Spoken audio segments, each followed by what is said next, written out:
ایک روح پرور واقعہ آپ کو سناتا ہوں. صبح سویرے کا ٹائم کہ کچھ چاہنے والے خان کے دیوانے اڈیالہ جیل کی طرف رواں دواں ہوئے. اڈیالہ جیل کے پوری جیل کا چکر لگایا کہ جیل کے اندر ایک خاموش مجاہد خان کو چاہنے والا، اس نے اس کی منت سماجت کی کہ خان کو ایک دفعہ ملا دو ہم سے، جس کی اس نے معذرت کی.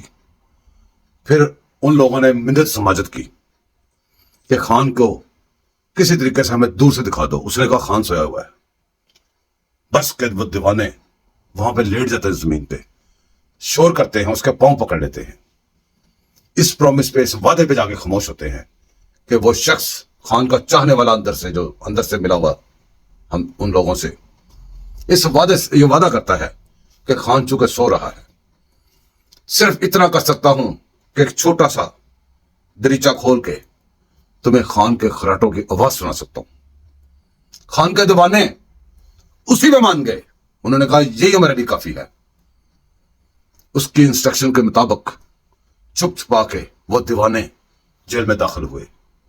جیل کے اندر ایک ایک قدم بڑھتا ہوا خان کے بیرک کی طرف، خان جہاں پہ موجود ہے اس کمرے کی طرف ایک ایک قدم بڑھتا ہوا وہاں پہنچے. ایک کونے پہ چھپ کے کھڑے ہوئے. اس خاموش مجاہد نے دائیں دیکھا، بائیں دیکھا، اچھی طرح تسلی کی. تسلی کر کے اس نے اشارہ کیا اور چھوٹا سا وہ کہتے ہیں کہ روشن دان کہہ لیں، کھڑکی کہہ لیں، کچھ کہہ لیں، اس کو تھوڑا سا اس نے کھولا.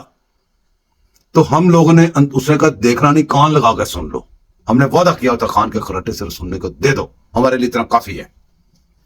اس نے بس تھوڑا سی وہ کھڑکی کھولی ہے، ہم نے کان ساتھ لگایا. اندر سے آواز آئی، آپ بھی سنیں کیا آواز آئی؟